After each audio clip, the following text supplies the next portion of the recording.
stands boldly in the gap to protect and strengthen this God-breathed institution. Visit afa.net today and discover the resources available for you and your family. And if you would, please take a minute to show your support. That's afa.net. This is American Family Radio, a listener-supported ministry of the American Family Association.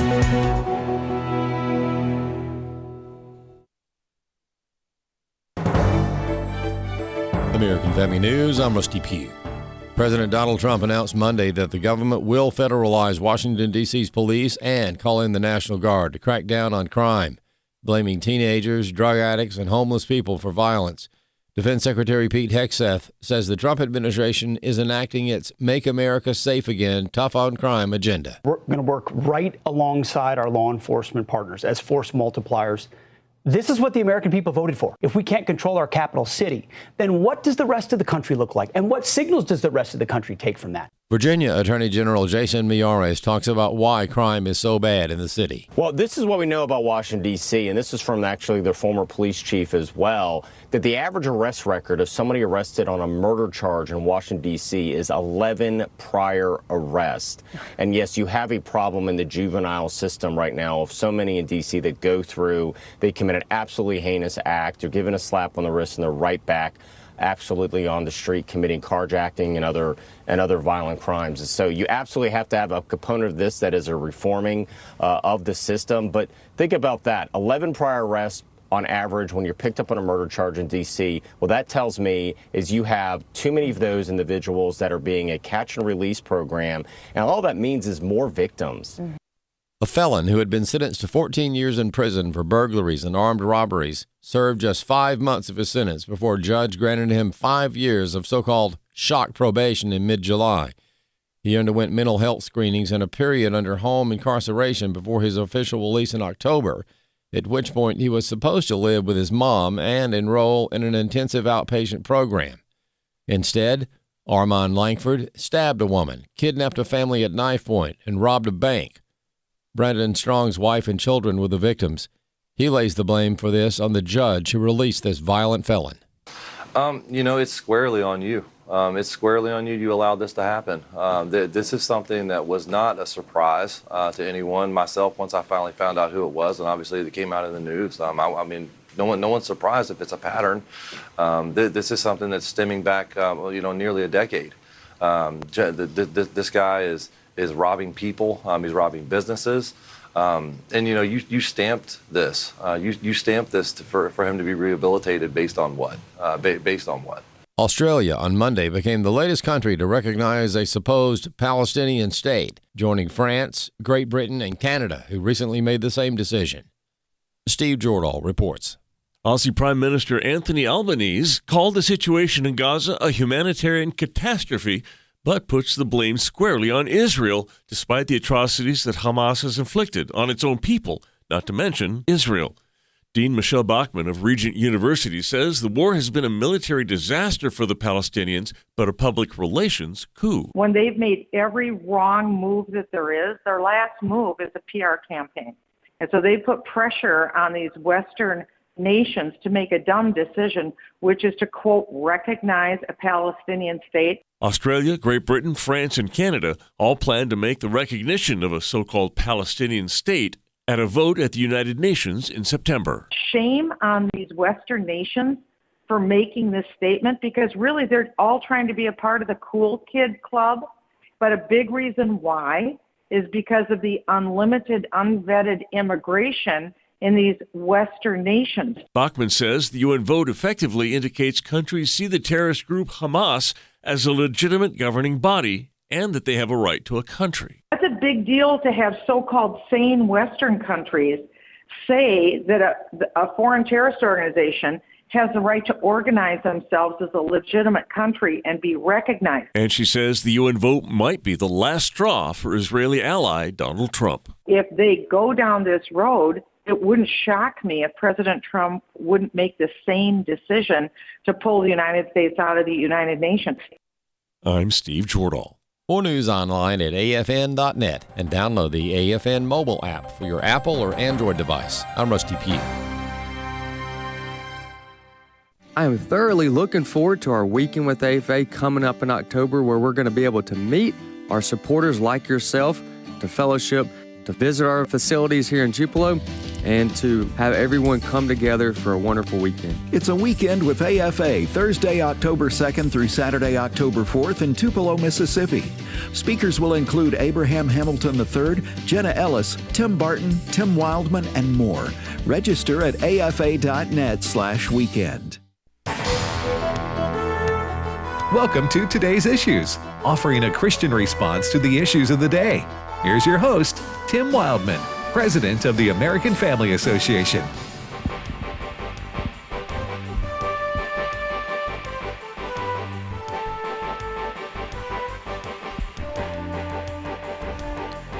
Hey, good morning, everybody, and welcome to Today's Issues. That's the name of this show on the American Family Radio Network. Today's Tuesday, August the 12th, 2025.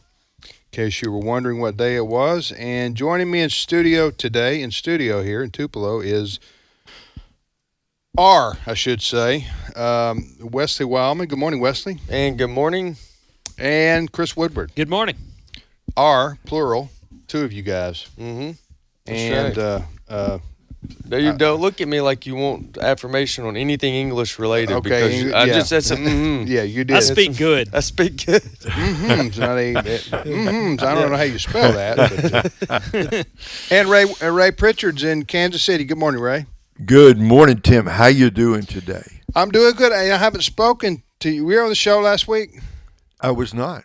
Okay, neither were I. Where were we traveling? Far northern Maine, speaking at a Bible conference in Weston, Maine, we were on a lake.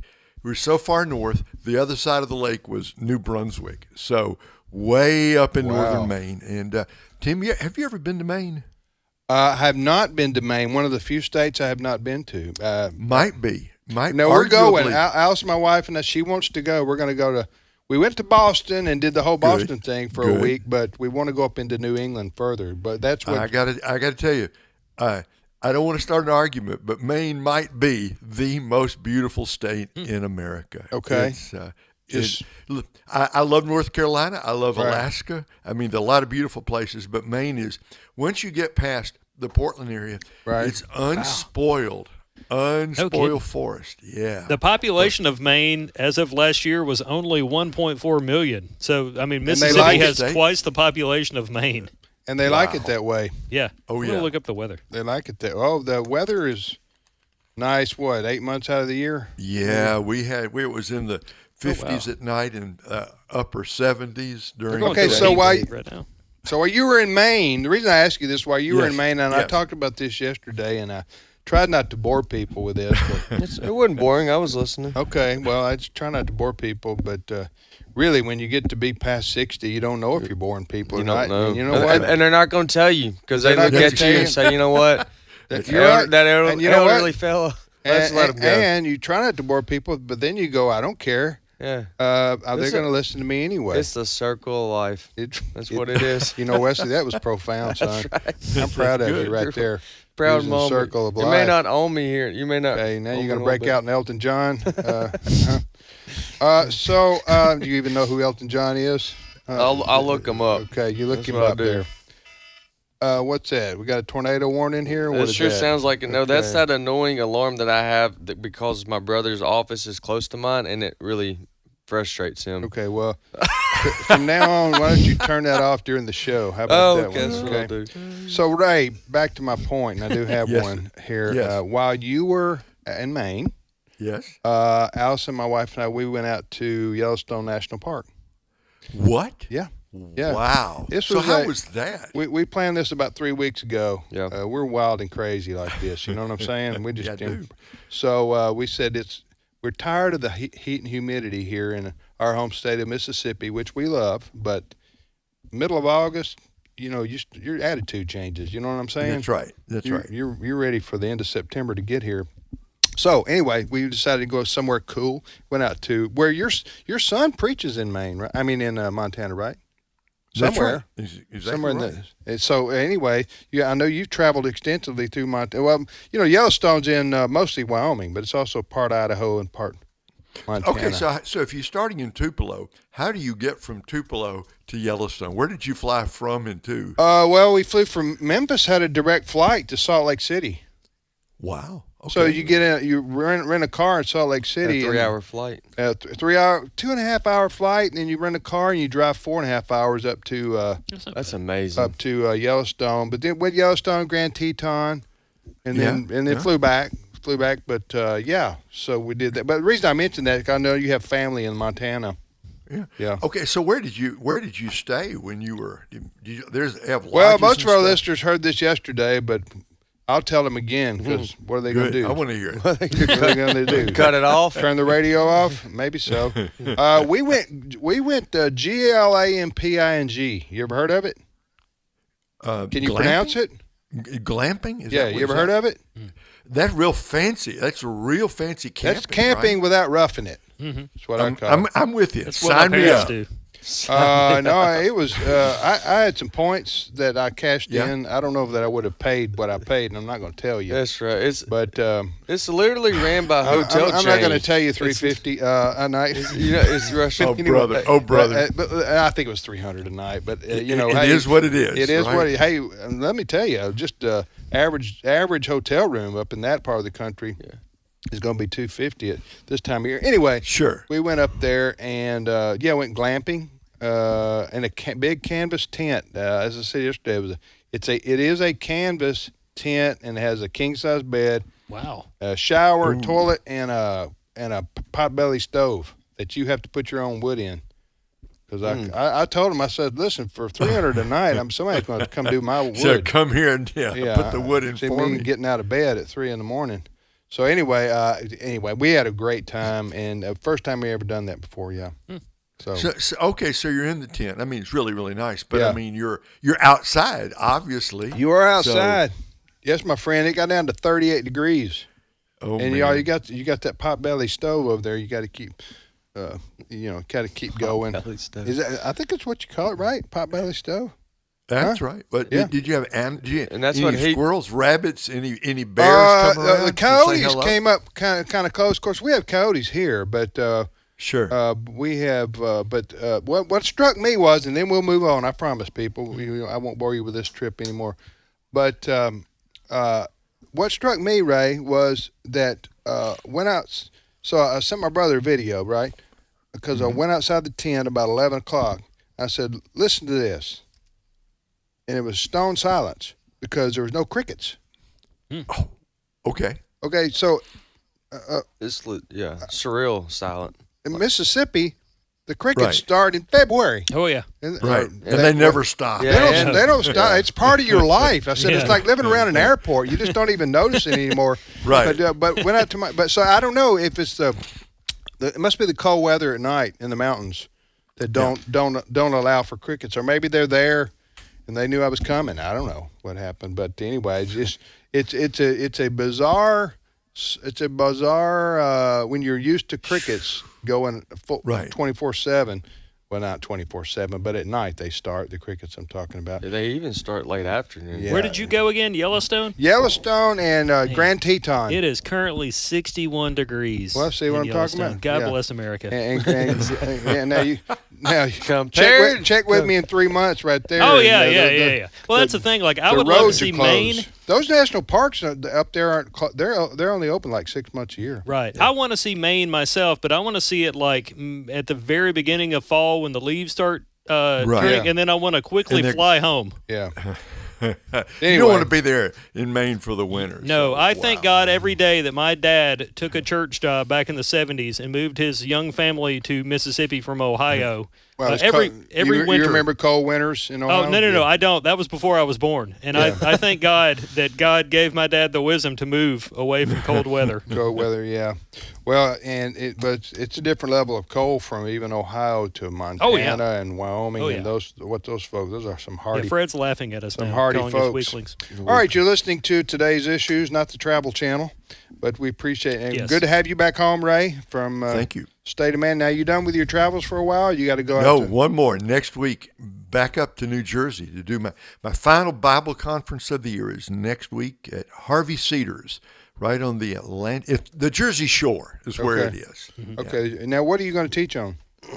Life of Jacob. I've been working with the Life of Jacob, Journeys with Jacob, the masterpiece of God's messy grace in human life. Okay, so that's your thing. So is that like a week-long talk, or what is that? I'll be giving 6 talks on the life of Jacob, and Jacob was a messy kind of guy. So there's unlimited great stories, Okay. good and bad, from Jacob's life. Okay. Well, have you put that together in a book form or anything? Or No, but I think that'll be next after Yeah. this summer. Yeah, Absolutely. All right, Chris, what's the first depressing story you got for us this morning? When we pray later today, we need to pray for families in Austin, Texas, as well as first responders. And I say that because a gunman opened fire yesterday in the parking lot of a Target store in Austin, Texas, killing 2 adults and a child before stealing 2 cars during a getaway that ended with police using a taser to detain him on the other side of Austin.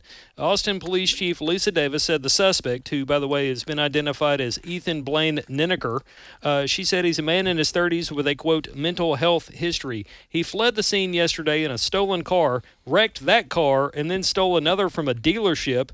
He was captured about 20 miles later in South Austin, where he was taken into custody, and he remains in custody today. So he shot 2 people dead in the parking lot? And a child. 3 people dead. Mm-hmm.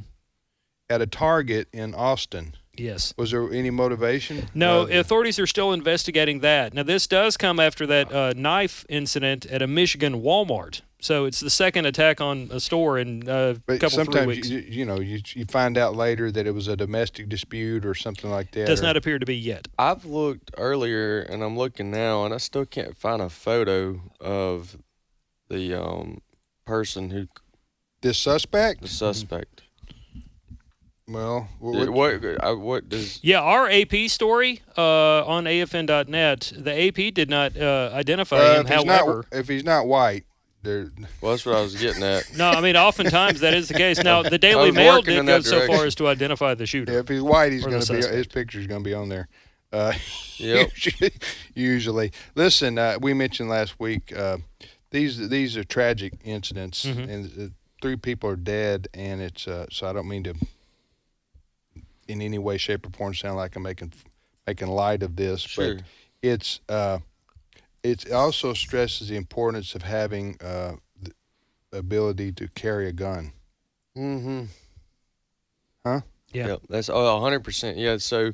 to carry a gun yourself to protect and defend yourself. Right, a minimum. There's a couple studies out there, and you got your liberal studies and your conservative studies, but the most liberal study would show that over 500,000 potential crimes and or murders or homicide or burglaries, over 500,000 instances are prevented because of someone just actually having or brandishing or showing that that there's a firearm in the area or on their body. And then as much as up to 300 million, and that's annually. So if your most conservative study would say that 3 million instances are resolved or never occur because someone in the room has a firearm. Mm-hmm. And then as few as 500,000. So if you look at that, if you look at those studies, that proves that the having and being able to carry a firearm is far more preventative in other violence being done than other violence being done. Yep. That was the case in the Walmart stabbing attack from late July. That was the only way it stopped. Yeah, an armed bystander apprehended the guy in the parking lot. Mm-hmm. Right, he had a gun. Yeah, he had a gun. And yesterday I'm thinking like probably, I don't know. Now the guy got away, but also if you're in the Target parking lot and you'd be thankful that another citizen had a gun if this guy's firing, killing people. You know sure, absolutely. So, all right. So you're listening to today's next story, Chris. Well, President Trump and the administration are still out there laying out their plans for what they're calling a federal takeover of Washington, D.C. in terms of law enforcement. For those that didn't hear it yesterday, the president was on the air for about 2 hours in a press conference that included a lot of people, including Attorney General Pam Bondi, Jeanine Pirro, who's now a U.S. attorney for the District of Columbia. President Trump, long story short, wants to use the National Guard and some other things to try to up law enforcement there in D.C. He says crime has gotten terrible all over the city. You can't even visit the city. He's putting the National Guard, well, I want to make sure I got this correct, over the police department. Yes. Is that right? Yes, and for a period of like the next 30 days, the Department of Justice will have control. Or maybe over it's the DC Department police. of Justice. Okay, Ray, have you heard about this story? You were talking about what Trump's doing up in D.C., Yeah, right? yeah. Well, he had a major press conference yesterday. He said we're cleaning up our nation's capital from crime. Yes. By taking it over, and as I said yesterday, Washington D.C., it's the District of Columbia, is the federal city. Okay, it's not independent. It's a federal city, and he, President Trump, as CEO of the country, he has and Commander-in-Chief, he has the constitutional authority to do what he's doing. So it isn't. He's not going state by state. He's not starting in New York City. No. And I think Ray, the intention of President Trump here is to make sure that Washington D.C., our nation's capital, does not get completely out of control in terms of crime, where it starts hurting tourism, for example, and quality of life even deteriorates even more. But most of the crime it's in the inner city. Go ahead, Ray. Well, first of all, the District of Columbia has not just been blue or solid blue. It's been solidly Democrat controlled for, Tim, I don't know how many generations, I guess. So, I mean, is there a Republican presence in the district? Yeah, there is, but it's pretty small. Yeah. So really, what Mr. Trump is saying is, this is federal jurisdiction. Right. We're going to make sure that for the first time in a long time that the streets of the nation's capital are safe. And I congratulate him for it. And let's be honest, if the Democrat succession of mayors and the city council, if they'd done their job, this would not be necessary. Right. Mr. Trump's only doing it because they haven't done their job. Yeah. Here's the primary reason there are multiple reasons why the big cities of our country, and as I said yesterday, I would define that as over 1 million people. I know that Atlanta, Chicago, Boston, New York, L.A., I mean, these are cities with 4 or 5 million people plus, okay? But I would define it as for our purposes here, 1 million people plus. So I would say the reason that they've gone downhill is because soft on crime. Mm-hmm. Yep. Judges, number one. Judges and laws. Number one. So a lot of the crime, No cash bail. No, yes. So a lot of the violent crime are done that you read about are done by repeat offenders. That's right.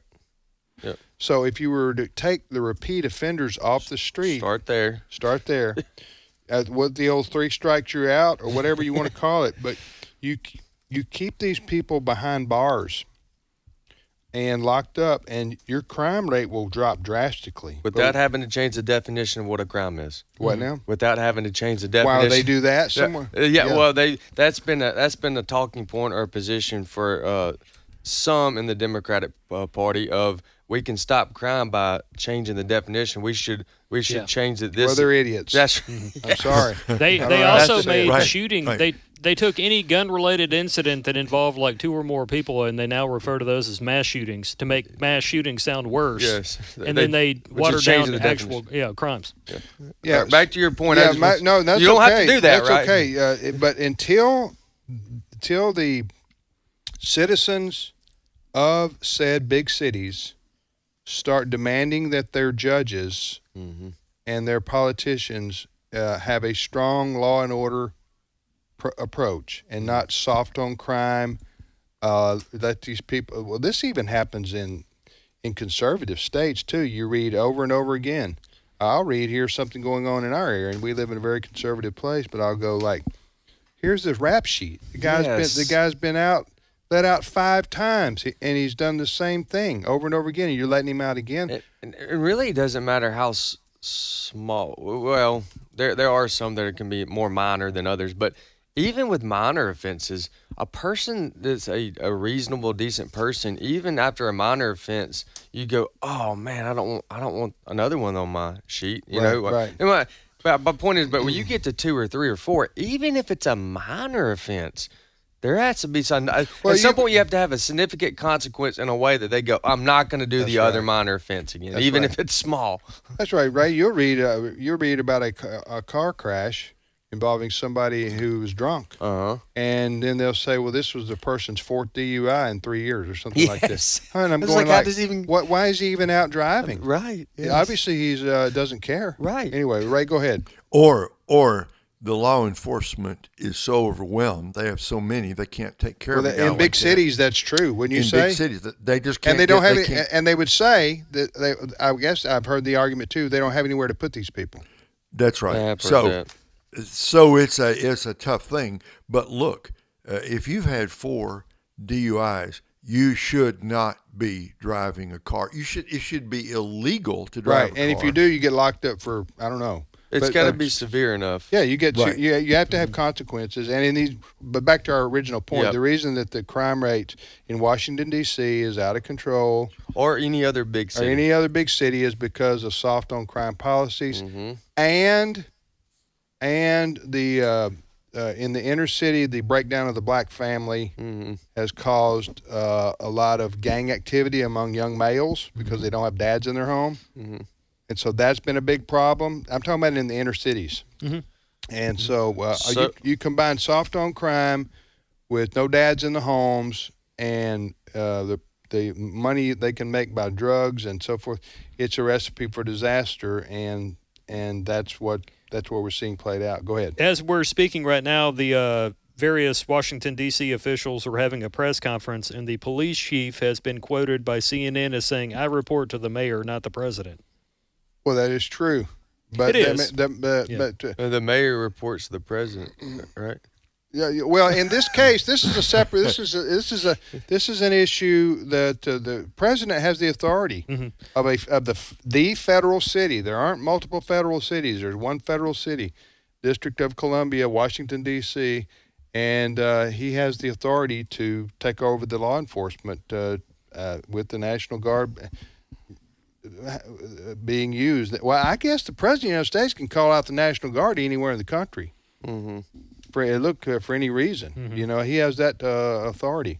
So we'll see Do we have any audio on Gene or Janae? Judge Piro? We do. How long is it? It's 40 seconds. Go ahead. Let's play her. Clip 3. Also, some violent crime is down. Why now? Why now? Because, it may be down, but the question is always down from what? If we had the 4th largest highest homicide rate in the country 2 years ago, all of a sudden it goes down. People want to pat themselves on the back? No way. Talk to any of the crime victims. I was just at a college a couple weeks ago where I had photos of young kids who were victims of homicides, of shootings, and it happens over and over again. It's not okay because it's down from last year. It's bad. This is the nation's capital. This is a shining city on the hill. We're not going to tolerate it. People are afraid to come to this city. It's hard not to call her Judge Janine now. Yes, I've already done it. She is. She was appointed U.S. Attorney for the District of Columbia by President Trump, and so she is going to be responsible for a lot of the prosecution going on here, Ray. Judge Janine. Hey, look, God bless her. Yeah, I love that. I love that attitude that we're not going to sit around and take these skyrocketing crime statistics. We're just not going to take it. We're going to act. And hey, the mayors of places like Chicago ought to sit up, in Los Angeles, other places, sit up and take notice that the federal government, is going to defend the streets of America. All right, you're listening to Today's Issues on the American Family Radio Network. Tim, Wesley, Chris, and Ray. We thank you for listening. We shall return with Sandy Rios coming up. Sandy will be our guest next up here on the show. Stay with us.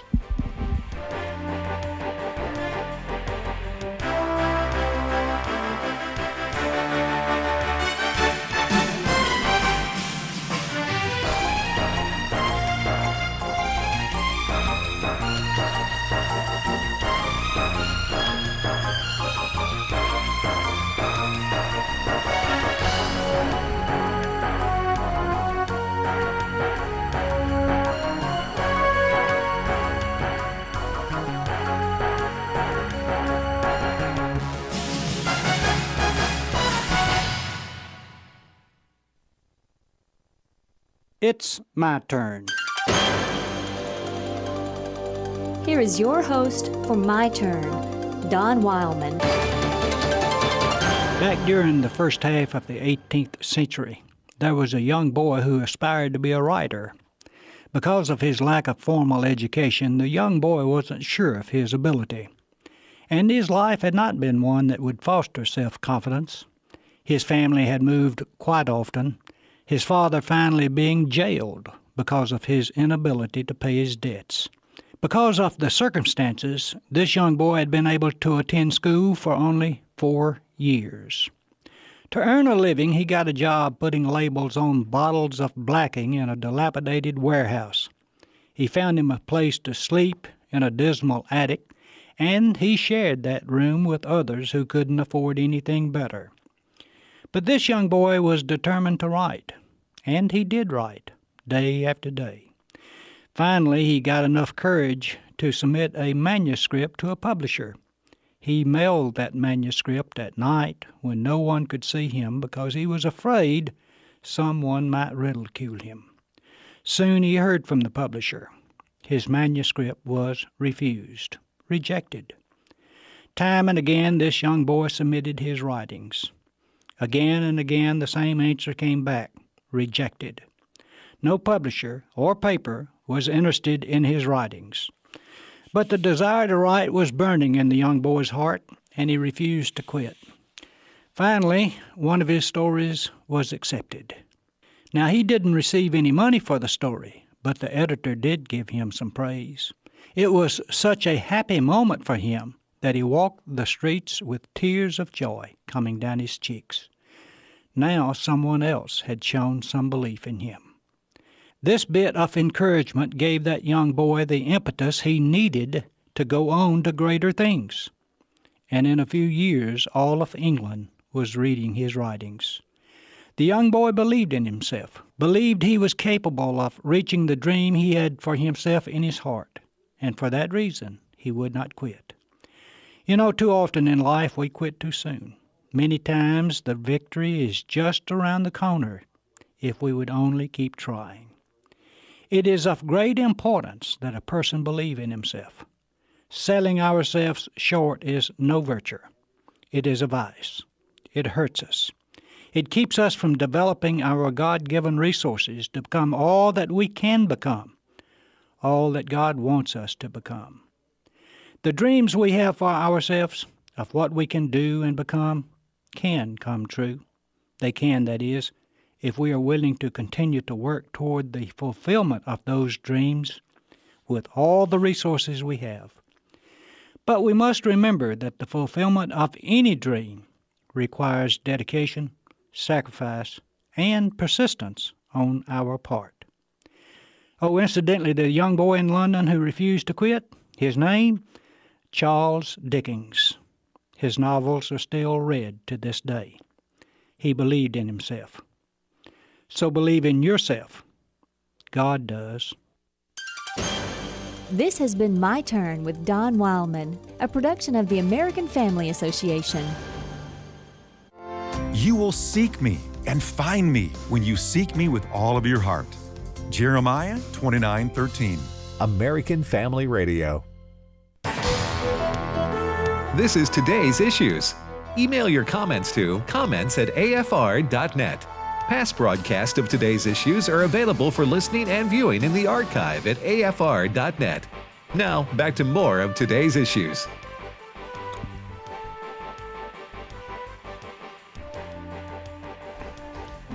Hey, welcome back, everybody, to Today's Issues on the American Family Radio Network. Tim, Wesley, Chris, and Ray. And now our good friend Sandy and colleague Sandy Rios joins us. Sandy, host of Sandy Rios 24/7 podcast, which thousands of you listen to every week here on the American Family Radio website, where you have Sandy's podcast available to you 3 times a week. Sandy was on the air with us in the morning for 10 years. And she finally said, I'm tired of getting up every morning at live radio. I want to do my own thing with a podcast, and so that's that. She earned that. When she earned that, she earned the right to do she that. did. That's right. And we were happy she decided to. Right. Stay I didn't know around. how it worked because I don't listen to a lot of podcasts. She really kicked myself. off our podcast because we didn't really have a whole lot of that going on at the Keep time. talking. Now. She's going to want more money, so you need to dial it back a little bit. Okay. Good morning, Sandy. You know, I was just thinking the same thing, Walker. Thank you. That's very Wesley. much. Oh, that was Wesley. Yeah, that's Wesley. Sounds like Walker. All right, I want to take back a few things. No, just kidding. Because she called you Walker? Yeah. She called you your brother? Called me Walker. I'm kidding. They get confused a lot, but usually not on radio. I usually know them, though. Yeah, I mean, you do. That's You just do. my bad. My bad. You do. Sorry, Wesley, but thanks for, the encouragement. You're very welcome. What have you been up to this summer, Sandy? Well, Just curious. Truly, I haven't been traveling as much, and so I've been concentrating on the podcast. I'm actually working on Newsmax. I'm doing a lot of appearances on Newsmax. Okay. That's changed the dynamic. How a do bit. you do that? You do that like a Zoom or something? Yeah, you do it like a Zoom. It's really funny. It's really Yeah. funny. Do It's you- so different. I've done so many mediums in whatever it is Yeah. I do, Yeah. and every one is different. And so you'll love this because when you do, as you know, when you do a Zoom, you got people in different places on the screen. Yeah. So if you want to see people, you look over here and then you look over there.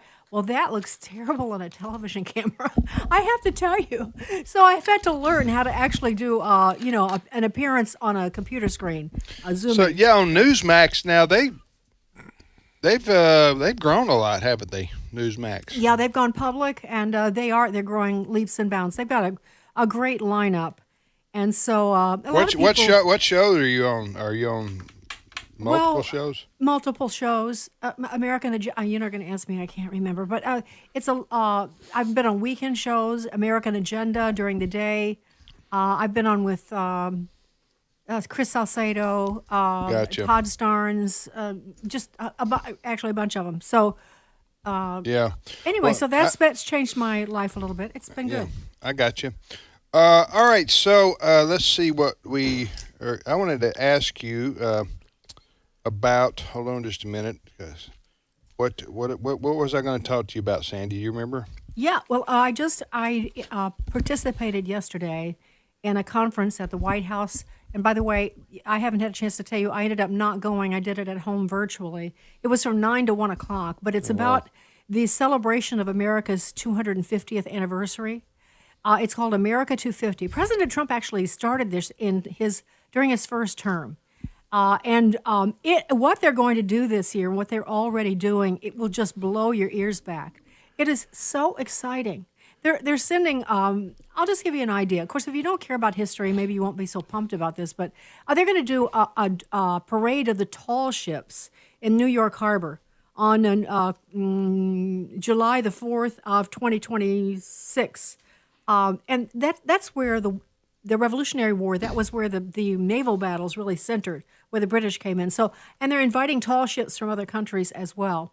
They're sending trucks around the country that are set up as museums. And these are really high-end, like vignettes of parts of our history. So they'll be all over the country. They're sending airplanes out, and the airplanes are going to have, they're going to go to major cities. Some of this is still in the planning, as you know, but they will bring original documents on those airplanes. Like people will be able to board the plane and see some of the original documents. They're doing an initiative. They're doing stuff for kids. They're encouraging state fairs in all 50 states. Now, a lot of the states already do them, but the blue ones not so much. And so they're trying to persuade them, incentivize them to join this whole thing so that we have big celebrations in all 50 states. Okay, so just to be clear, what you're talking about here is President Trump and his administration initiated this the plans going forward to celebrate the 250th birthday of our country, which is next year, 2026. And so all the planning and all the events are being put together. And they, being the White House, has asked you to participate in this. Is that right? Yes. What an honor that is, Sandy. Well, I feel the same way, Tim. And I'm excited. Yeah. I mean, this is really... I get excited about American history. I always pushed it. When I was on radio in Chicago, I used to do history constantly. I still do as much as I can. I hope Ray. I hope it's as good as.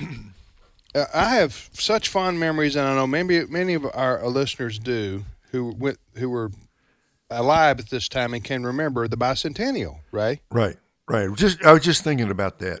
That was a wonderful year-long celebration, and I remember on July the 4th, 1976.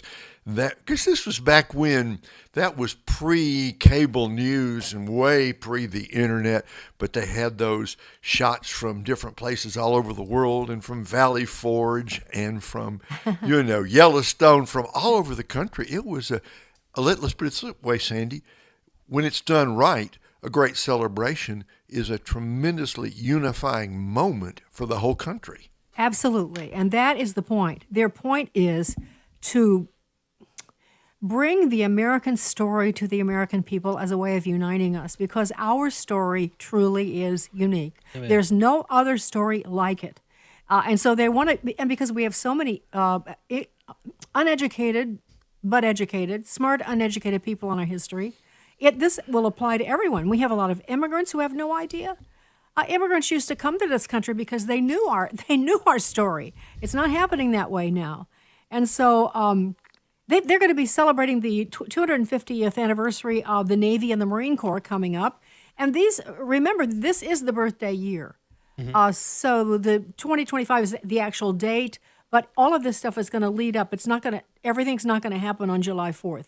It's too much. It's going to be a year long. But July 4th will probably culminate most of it. But, man, yes. I would love to be in New York watching that. Oh, my gosh, the tall ships? Yeah. Mm-hmm. Me too. I don't even have time to go through. I wish I could tell you everything that they're planning. Well, when you come back on with us, will you update us about things that are going to be in the works? And do you have a website? Have more specific. Is there a website they have put up yet? Go ahead. Well, right now, this is cool. Go to whitehouse.gov. Go to whitehouse.gov, and then you'll have choices of where to go. So go to history. There'll be history. There'll be America 250. If you click on that, they have already, Tim, they have these incredible, I don't know how, they're like vignettes of founding fathers, of the signers, of people that you've never heard of before who were patriots, but they have a story to tell. And it's not animation. It's hard to explain. It looks like AI must be doing it. I mean, they look like they're really talking. Thank God President Trump is in there during this period. If we'd have had Kamala Harris in there, had been woke and disparaging of America, and it would have been everything. Every worst thing you could think of. Yeah. You know what? I'll give you an example. I just read that Barack Obama was the reason why Clarence Thomas was never included in the Black History Museum. They wouldn't allow him. That was Obama. And who's more a part of American history than Clarence Thomas? Right. It's just he was the second African American. I believe I'm right on this. After Thurgood Marshall. Right. Yeah, you're right. To be on can the I screen. scattershot a couple other things? Yeah. A movie is going to premiere on July the 4th of 2026. You can buy your tickets now. It's called Young Washington. Young Washington. Wow. It's him before he became president. And also I need to add, because you and I need to talk to him, there are ways that AFA can get involved that I would love to see us do. They're supporting groups all over the country that come up with their initiative to help celebrate America's 250th. So we need to talk. Amen. I have a question for the history buffs, beginning with Sandy. I'm buff. For once, I'm buff. Okay. Well, everybody that was the ladies first. Yes. There you go. Okay. So it's gonna take me a second to set this up. On this day in history, East Germany began construction of the Berlin Wall in 1961. As we all know, President Ronald Reagan is largely the reason why it came down. Where were you, Sandy, when you saw or heard President Reagan tell Gorbachev to tear down this wall? Well, I was living in Wheaton, and I had my 2 children. And the honest answer is I was caring for my kids. My daughter required a lot of care, and I remember when that happened. I did not have the luxury of sitting and watching it on television, and it killed me. Because you might remember I lived in Berlin. I visited that wall. I've been into East Germany through Checkpoint Charlie many times, so that was really close to my heart. But because of my circumstances, I wasn't able to sit there and just watch it. So that's where I was. I was in Wheaton. Well, okay, what's coming up on your next podcast here on AFR? Well, I'm getting ready to talk to Hans von Spakovsky about this new census. Why a new census? Kind of, the left is accusing President Trump of, this is just political. But as I'm reading about the 2020 census, it really was corrupted. They had overcounts and undercounts in, of course, blue states. Undercounts in red states and overcounts in blue states. And that means that they have, they get more resources for their state because they count. Also, illegal immigrants were counted in the 2020 census. And so all those numbers go into deciding how many electoral votes you have as a state.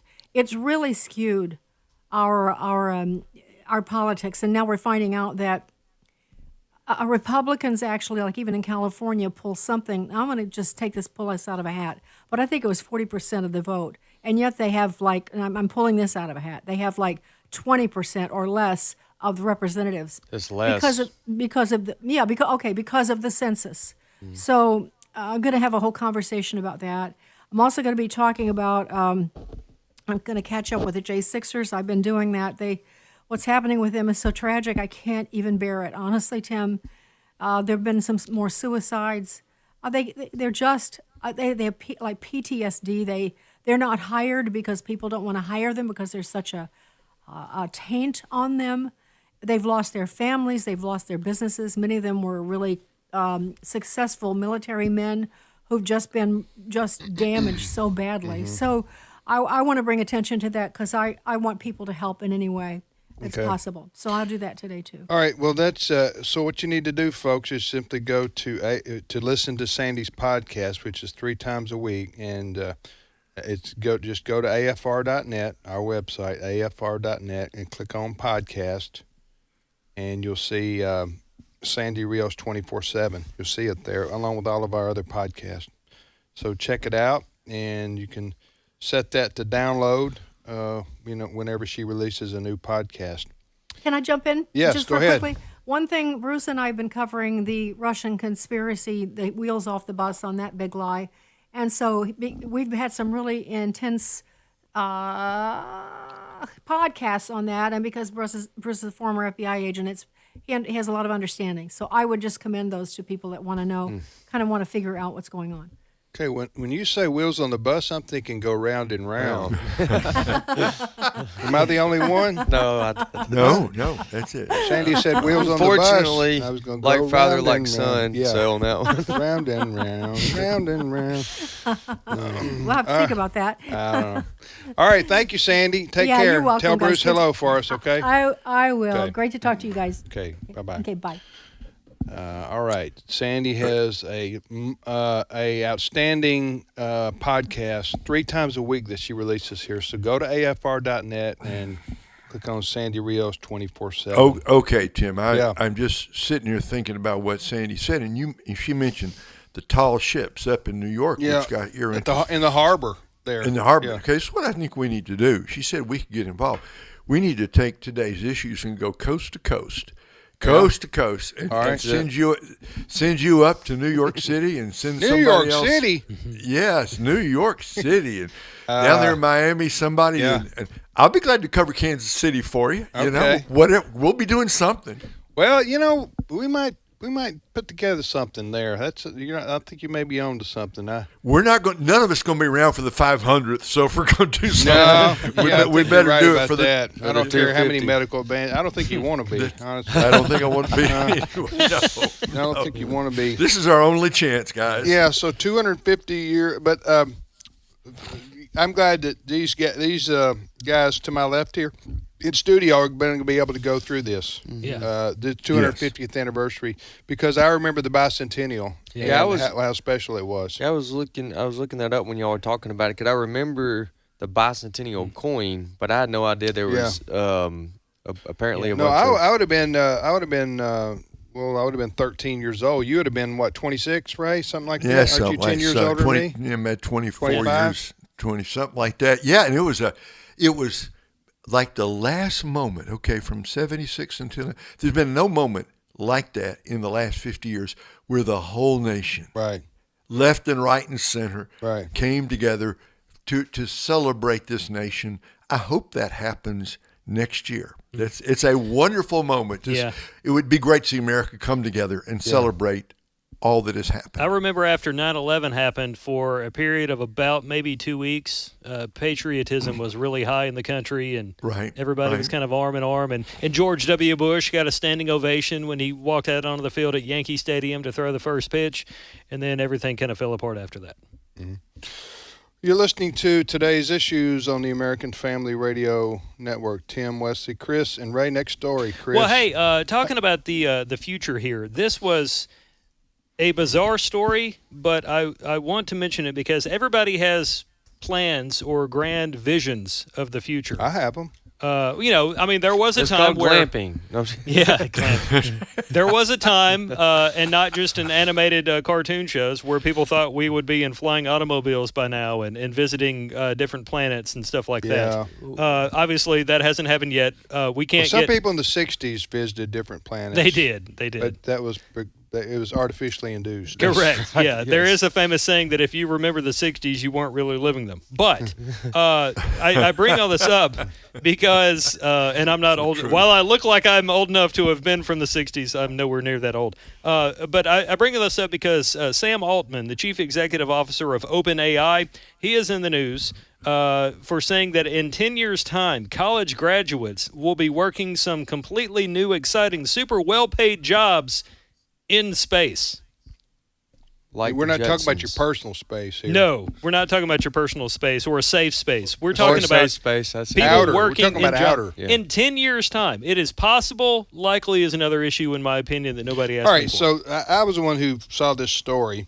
This gentleman here is very well known to people in the high tech and business world. Right? What's his name? Sam Altman. Sam Altman, and Ray, he is he's CEO of OpenAI. OpenAI, so artificial intelligence. So he's very knowledgeable on. He's kind of brilliant, like Elon Musk is brilliant, and some of these guys have left wing politics. I don't agree with. Sure. But you got to admit that they're highly intelligent. Okay, so this gentleman, I don't know what this guy's politics are. Left, right, or central. I don't know, but I know he's making a prediction, Ray, that jobs. When did he say? In the next 10 years' time. Yeah, 2035. Yeah, some of the jobs will be in outer space. Yes, young people, college graduates, will have some completely new, exciting, super well-paid jobs. So he's going to have a long ways convincing me because I believe that less technology is better, and I also have no interest in space. So I'm starting on. You're gonna have to change my mind here. What is that even? Now you've already entered I don't think you're going anywhere. That's right. Go ahead, Ray. What does he mean? I mean, does he mean literally jobs where on another planet, like floating Jetsons. Around? Well, I don't know about it on another. I don't know about cartoon show. I don't know about on another planet. Yeah, but things he's involving saying the space race. the space, the space race, or out there. I don't know. He also pointed to in the story that the increase in space engineering degrees are outpacing all the other jobs by average. Oh, you mean so people see this trending as the way to go? That was his point. Yeah. That was one of his points. Yeah. Well, I think there's more important things on planet Earth to worry about, but Elon Musk is one of those people that's dead set on us eventually going to Mars in the not too distant he wears that too. Occupy Mars T-shirt every other day. I was thinking, man, you're a billionaire, man. And he's richest man in the world. Get you some more T-shirts. That's the thing. I mean, we might literally, like our children might literally watch a human being set foot on Mars. Yeah, he's got a timeline for that too, doesn't he? Oh, 2030 something. Yeah, you believe all that, Chris? That we'll set foot on Mars? No, that we ever went anywhere. I do. Yeah, I do. You think the moon landing was faked? No, I think it was real. So do I. Okay, well. You guys believe what you want to. Yeah. Right. The first people we should send up there is... Area 51. You ever heard of Area 51? I've heard of Area 51. And have you ever heard of a flat Earth? Yeah, you ever heard of... I've heard of a flat Earth. Sorry. It's the one we live on, Dad. We live on a flat Earth. Arizona. You can film this thing in Arizona and make it look like the moon. That's right, yeah. Okay. And no, I do believe. I do believe we went to the moon. Okay. It would be funny, though, if an alien from outer space did come here and then Trump deported him for being here illegally. If what now, Chris? Repeat that now. I said it would be funny if, like, E.T. came to Earth and then Trump, because that person was here illegally, did deport. Because, you know. You're gone. You are gone. You're history. Universal, across the board. Big, beautiful, get out of here. You got to stand in line like everybody else. Have ICE arrest E.T.? He said no. He said he wasn't kind to me. Yeah. Well, this guy's a brilliant guy. We'll see whether that happens or not. But he's saying that, what did you say, space, engineering is it was, a top major? Yep. God, some A&M schools, including the one that we went to, I'll read you the exact quote actively involved in things like space program. Mm-hmm. You can't go to the moon without first going through Mississippi. That's the famous saying, and they're referring to our space Where research. is that famous? That's down there. That's actually from the '60s. The Stennis Space Center down in Mississippi that played a big role along with Huntsville in terms of getting man to outer space. Oh, I see what you're saying. You can't go to the moon without first going through Mississippi. I thought you were quoting like a country song. Sound like a country song. Didn't it, Ray? No. It did. The Carpenters. No. You can't get to the moon unless you go through Mississippi. Here it is. Down. Go ahead. Aerospace engineers are growing faster than the national average of all other jobs. They'll cut back on their That's what he buffets. said. They won't do that. That's right. Oh, you're talking about the field itself, not the individual. Yeah, not the individual. So aerospace. Tang for everybody. Repeat that again now. This is from that article. Yeah, this is from the article, and this is one of the points that Sam Altman, the CEO of OpenAI, is making. He said that aerospace engineers are growing faster, not physically, in the field than the national average of all other jobs. I got you. So we'll see what happens with that. Yeah. All right, you're listening to today's issues. You got one more story to close out the hour, Chris? Well, I did mention I like to do the On This Day in History stuff. I mentioned that to Sandy a minute ago. Today is also the anniversary of Thomas Edison inventing the phonograph. It was invented on this day in 1877. Chris? It's the precursor or the grandfather of the album, or the record player, basically. American inventor Thomas Alva Edison made perhaps his most original discovery, the phonograph, and his early recordings were indentations embossed into a sheet of tinfoil by a vibrating stylus, whatever that is. Basically, it was a recording device that you could record something on, and that led to, eventually, a record player. Do you understand anything Chris said right there, Ray? So like 45, 33, and 78. 78. That's what we're talking about. Okay, right? now, in all seriousness, Thomas Edison, who, by the way, was the greatest inventor of all time. Yes. Go back and look at his resume. It's just, you wouldn't think any one person could do anything like he was able to accomplish. Thomas Edison, I'm talking about. But you were in the top 5. I was, but then I started having kids.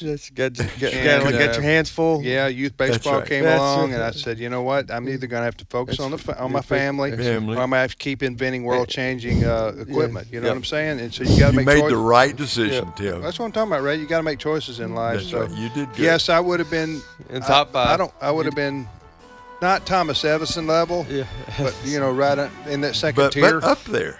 You can visit his birthplace in Milan, Ohio. I've been. No, I was born in Missouri. Chris, is that what you're talking about? Really? I'm still on Edison. I'm sorry. Oh, my bad. I misunderstood. Dad was born in Missouri. That sounded very arrogant of me. I helped you there. I didn't mean to. I gave you a softball. Hey, we love Thomas Edison. We love him. He was great. He was great. Electric lights and all that. All right. Telephone. We shall return in 5 minutes. Stay with us.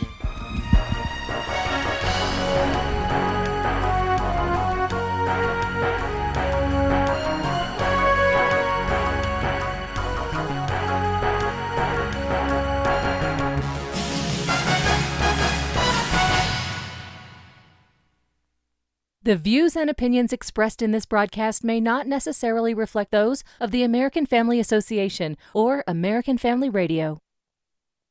Faith, family, freedom. American Family Radio. American Family Radio has always been portable, but thanks to technology, AFR apps have redefined our portability. Whether you prefer Apple or Android, we've got you covered on your phone or tablet. We're also available on Roku, and of course, you can get Alexa to play us on your smart device. Take us with you across town or across the country. Visit afr.net or your app store today. This is American Family Radio, a listener-supported ministry of the American Family Association.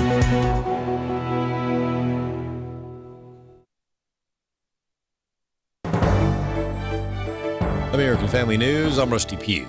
There's a mixed report on inflation last month. The Consumer Price Index moderated in July, increasing a cooler 0.2% and remaining at 2.7% for the year ending in July.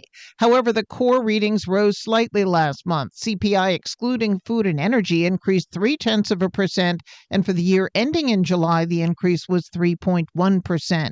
It's the first major release from the Labor Department's Bureau of Labor Statistics since the weak July employment report and severe revisions to previous months. Following that report, President Trump fired the head of the agency. Ginny Coselda, Fox News. President Trump announced Monday he will deploy 800 National Guard service members to Washington and take over the city's police department. Mark Meredith has more on the reaction from Washington. The White House is facing opposition from D.C. leaders after it vowed to help clean up D.C. streets. D.C. City Council responded to Trump saying this is a manufactured intrusion on local authority. Violent crime in the district is at the lowest rates we have seen in 30 years. The statement goes on to say federalizing the police department is unwarranted because there is no federal emergency. D.C.'s U.S. attorney was urging local leaders to stiffen the punishments criminals may face for crimes both big and small. D.C.'s sole congressional delegate is calling this all political overreach, but D.C.'s police union is applauding the White House for taking action. 3 people are dead after a shooting at a Target in Austin, Texas. Austin Police Chief Lisa Davis says the suspect fled the scene before he was apprehended. Stole a car from the scene, took that car, wrecked that car, then hijacked another car. He was then found by Austin PD in South Austin, where he was taken into custody after a tasing. Authorities are investigating a deadly explosion at a steel plant near Pittsburgh Monday. 2 people killed in total, 10 injured, 5 of whom are still in critical condition. It happened in the middle of the workday, just before 11 a.m. One witness said it sounded like thunder. Another said it felt like her house was shaking. County officials promise the plant is now stable, but there are many questions about how the explosion happened. The U.S. Steel Clairton Coke Works factory is the largest facility in America that produces coke. In steelmaking, coke is coal baked into a fuel that turns iron ore into steel. County officials say there are no signs of toxic chemicals in the air, but they are warning people within a mile of the plant to stay inside, close all windows and doors. That's Nate Foy reporting from Pittsburgh. The Air Force has taken a bold step in denying retirement pay to so-called transgender service members being separated early from the service. Chad Groening has more. The U.S. Air Force has announced that it will deny all, quote, transgender service members who have served between 15 and 18 years the option to retire early, and instead will separate them without retirement benefits. The move means that those individuals will now be faced with the choice of either taking a lump sum separation payment offered to junior troops or to be removed from the service. Derek Jones is a retired Air Force fighter pilot who now serves as executive director of the Chaplain Alliance for Religious Liberty, which endorses Air Force chaplains for the Anglican Church of North America. What we've got going on is a whole people group that believe transgenderism is acceptable, normal behavior. And it defies biblical law, it defies natural law, and now it defies the law of the United States. I absolutely believe the Air Force is making the right decision. Gordon Klingschmidt is an Air Force Academy graduate who later served as a Navy chaplain. He agrees that the Air Force is doing the right thing. Although it feels painful to those who are losing their career, maybe they shouldn't have been transgender. Maybe they shouldn't have lied about their sex. These men are not women, and so they really should be drummed out of the service for lying about their gender identity. I'm Chad Groening. The state of Arkansas is preparing to ban students from using cell phones during school hours. Governor Sarah Huckabee Sanders says students need to focus. We've seen such a decline in the level of focus at our schools, and a huge increase in anxiety, depression, and suicide rates directly tied to unfettered access to social media and smartphones. So removing that from the classroom helps them focus more. More news online at afn.net. I'm Rusty Pugh. Every day, AFA offers biblical insight on issues that others aren't willing to touch in the hopes that you'll become a world changer. That's why we're offering an in-depth worldview training course called Activate. 13 different professors teaching 18 sessions, all available online, including a printed workbook to help you apply what you've learned and 1-year access to AFA streaming content to give you even more resources. Find out more about Activate and sign up today at activate.afa.net. Today's Issues continues on AFR with your host, Tim Wildman, President of the American Family Association.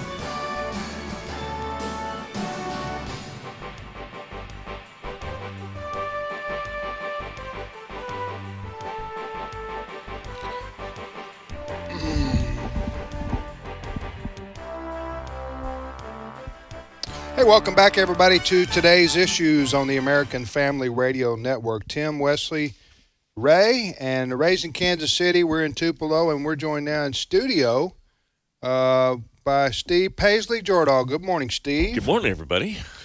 Steve, you got that Flower Child shirt going yes, on I do. this morning. You guys were talking about the 60s earlier? Yeah. I'm just living it. You're definitely. Can you see that, Ray? Can you see? That's gorgeous. Thank I you. want one like that. Thank you. Yeah, Beautiful. it's in the mail, Ray. Steve's rocking that set. That's kind of late 60s, early 70s.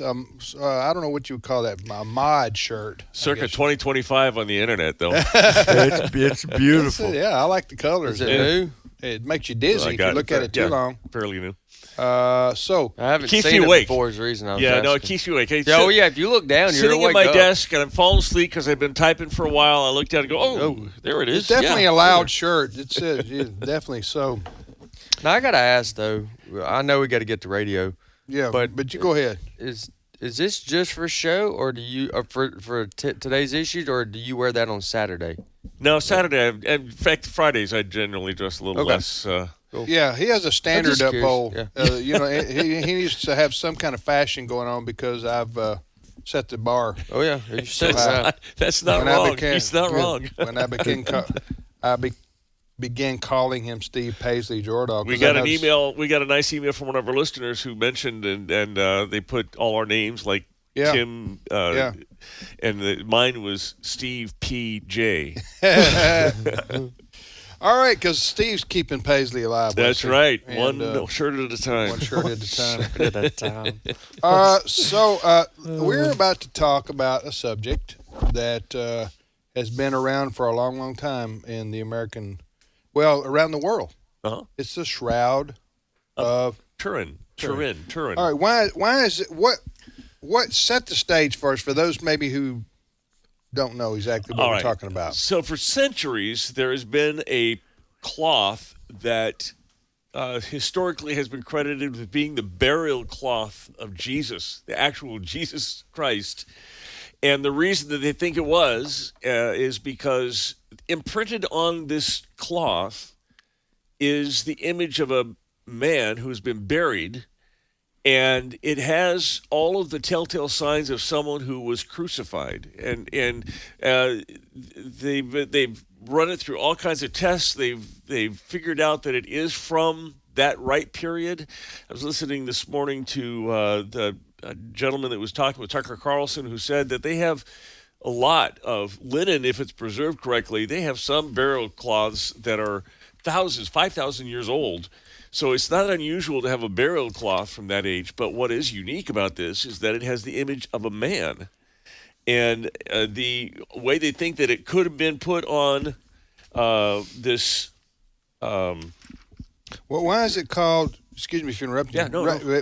Before we hear Tucker Carlson, just a minute. Yeah. I want to ask you, Ray, why is it called the Shroud of Turin? Well, supposedly the Shroud of Turin, and I only say supposedly because it's under investigation, is if it is indeed the burial shroud of Jesus, there's a trail that goes across history, but it ends up, I think, in Turin, which is where it is. Is that Italy? Where is that? Yes. Yes. Turin. Yes. Okay. And the Roman Catholic Church has their people and their researchers have looked into this in great detail. And for a while, Steve, I can remember even 20 years ago, all the quote evidence was supposedly in the other direction, right? That's right. Carbon-14 and all that. But now more, well, we just have a lot better science at our disposal now, and it looks to me like a convincing case can be made. It is a true burial shroud from someone who was crucified in the first century. Not only crucified, but it has signs of like a crown of thorns. It has signs of the body being whipped. Okay, so let's play this clip. Set this clip up for us and play it. So this is Dr. Jeremiah Johnston. Johnston was on with Tucker Carlson. They were talking about this, and he's referencing a study by mathematician Bruno Barbaras of the University of Turin. He's been one of the people looking into this, and they say they're pretty convinced that this is the real thing. Cut 7. And he took all of the excellent questions you're asking me, the correspondence of how do we know he was crucified? How was he crucified? What blood type? Crown of thorns, nail print hands, nail scarred side, nail prints in the calcaneus, the heel, which is interesting. We'll talk about that. The scourge marks and then the patibulum abrasions, the crossbeam. When he factored all of those probabilities together, Bruno Barbaras, the mathematician, said there is a 1 in 200 billion chance it's anyone other than Jesus of Nazareth. 1 in 200 billion. I like my odds. Because the physical, the representations in this image track so precisely to With the scripture. accounts. Well, I've never heard of a figure like that being used to. Well, and this was new.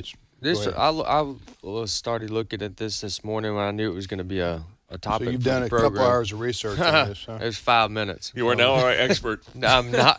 Maybe more so than y'all, but not an expert. No, I was just I'm sure there's an answer, but I wonder, were there not others that were crucified in the same way that Jesus was? So I'm just interested in how he gets that. How do you answer that, Wesley? Ray? There were thousands and thousands of people who were crucified. It was the Romans' preferred means of execution for the worst of the worst. Now, to Steve's point, the question about the crown of thorns and stuff. If you're finding an image of the crown of thorns, that, Wesley, would be extremely unusual. Well, I got even more of an unusual thing. So the image on the shroud is 2 microns thick. It's very, very thin. It's just a patina on this thin shroud. It doesn't soak all the way through. You can't see it from both sides. How does that get on there? What Dr. Johnson is suggesting that the image may have formed through a sudden chemical change triggered by an incredible burst of 34,000 billion watts of energy in just a fraction of a billionth of a second. I don't know, possibly at the moment of resurrection? How did it get? It was imprinted somehow. It was imprinted onto this cloth. That wouldn't happen if the Jewish burial traditions don't have this cloth on the body for years, where the decay would seep through. So okay, all right. So this is how we're getting numbers so high. Okay, I'm tracking. Okay.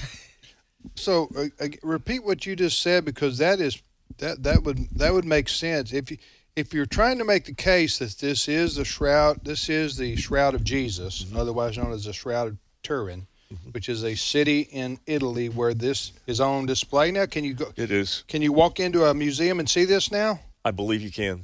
Didn't it go on tour? It did go on tour. Yeah, it did.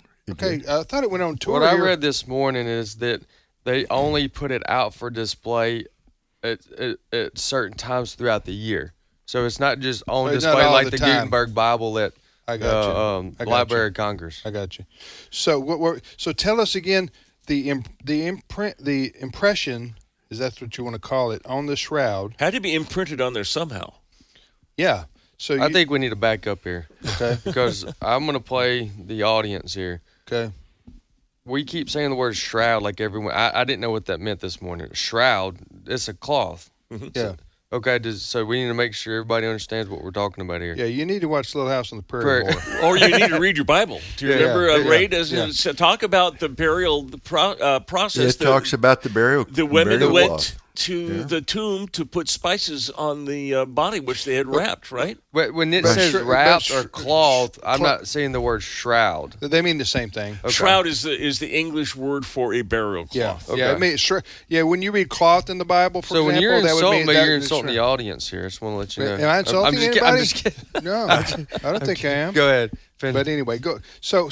But my point is, I wanted to hear you say again what may have caused this impression, because you could have been talking about the actual moment of resurrection. Right? According to Dr. Jeremiah Johnston, who is a person with he's with Christian Thinkers, he says the image may have formed through a sudden chemical change triggered by an incredible burst of 34,000 billion watts of energy in just a fraction of a billionth of a second, he says, possibly at the moment of the resurrection.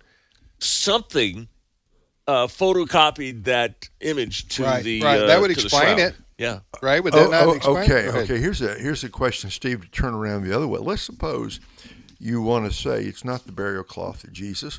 Let's suppose you want to say it's not from the first century. Fine. Then you're faced with the question, that image that on the cloth is so remarkable. How did it get there? If it's a fake or a forgery, right? You're talking about a fake or forgery that happened 1,000 years ago, not something that's done with the high-tech instruments that people have today. Who could possibly have faked that so well that it's undetectable now 1,000 years later? Even today, if it was a fake, Ray, they say that whatever chemicals they used to imprint it on would have gone through the shroud to be visible on the other side. Let me ask you this, Ray. Sometimes the Catholic Church will make an official statement or a proclamation, or a recognition of an individual. Because some people they saints, right? Correct. Okay. But they're called saints because of the Catholic Church. I'm talking about in the official sense, right? Right. Okay. Now, do they recognize this as the actual cloth of Jesus? Do you know? I do not think that they have yet. Official Steve, statement? You correct me. I don't know that either.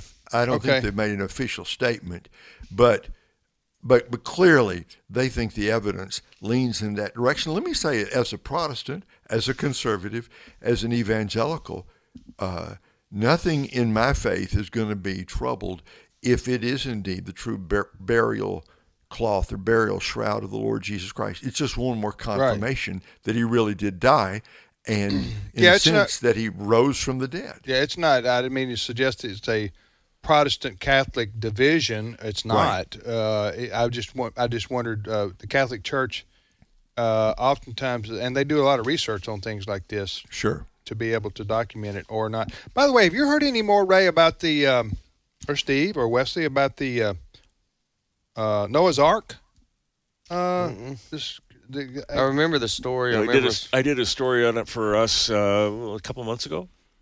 In Turkey or where? In Turkey, in Iran? Mount Ararat, on the Turkey side of the Mount of Ararat. I believe the Mount of Ararat is close to both those countries, but yeah. Now, I'd heard that. Go ahead, Ray. You were going to say? Well, I'm only going to say, we've been over there. Our people have been over there looking for a long time. There are tantalizing pieces of evidence to make us believe Noah's Ark was there, exactly where the Bible said it should be. It's an interesting question, Tim. What would remain of Noah's Ark thousands of years later? Nothing, probably.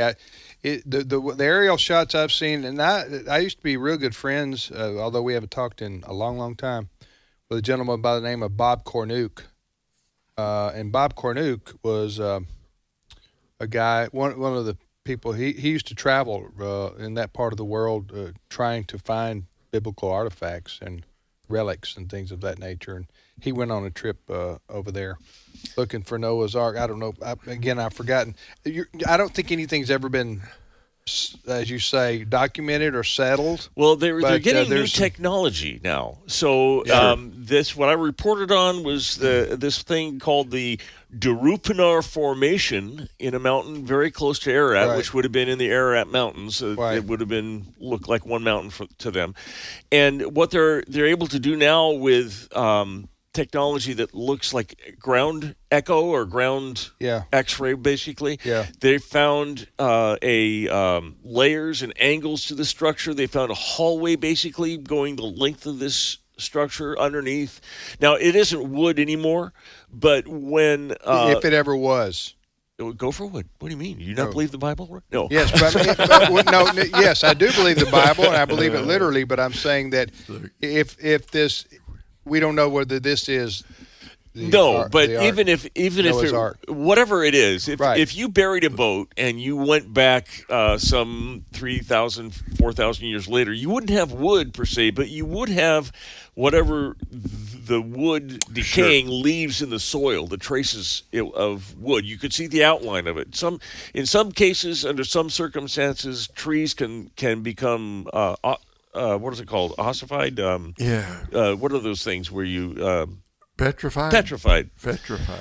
But in other cases, it'll decay, but then you will be able to see signs that there was wood. There was some kind of matter that wasn't native to that piece of ground. Wesley, are you guys going up to the Ark Encounter again this year? Yes, we're going up there at the end of October, 1st of November. You're not going to Turkey. Going to Kentucky. You're going to Kentucky. Actually, you're right. We're not going. We're not going. Where to are Turkey. you going? All right, what Ray's talking about is the Ark experience that AFA at the Ark, right? Yes, sir. This is our 3rd annual trip there, and I hate to tell you just too much about it because it's booked. It's sold out. Sold out? We've been sold out for over a month, so we can't host anymore. But you need to be looking out for it for next year because what we do is AFA and a handful of our staff members, including myself and my family, my brother and his family, and Tony Vitagliano and his family, we go up there and take 200 of our listeners, supporters, and we visit both the Ark Encounter and the Creation Museum over a 2-day period. We also have dinner and fellowship at night in the afternoons. And so be looking for that for 2026. Ken Ham's place. We go at the end of October. Go there. It's the most amazing place I have ever been in terms of looking for biblical. If you want to know what the Ark could have looked like, go up there to the big Ark and walk around. Hey, you guys should need to do a new Footsteps of Noah tour. Mm-hmm. Footsteps of Noah. Footsteps of Noah. You guys are doing like the Footsteps of Paul. That's right. Well, Wesley and Walker are going on the Footsteps of Paul tour. That's what I know. In Greece next March. And we're going, also my wife and I, we're going to take folks to Israel. So, and you know what? Our trip to Israel is going to be full. I'm telling you, probably full in about another 4 to 6 weeks. Yeah. That's it's much in demand, Ray.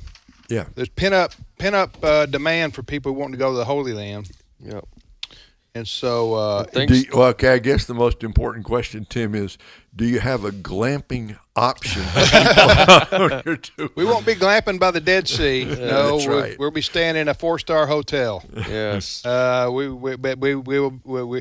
I'm just saying that we've never had this kind of response this early before, and so I'm saying if people want to go with us to the Holy Land next March, you probably need to sign up in the next 4 to 6 weeks because we're going to probably be full the way we're tracking right now. And for Wesley and Walker's trip to Greece, which we call the Footsteps of Paul, which is back-to-back with our tour of Israel. So some people are doing both. They're going with us to Israel, and then they're taking the short flight to, which we planned for them, from Tel Aviv to Thessalonica.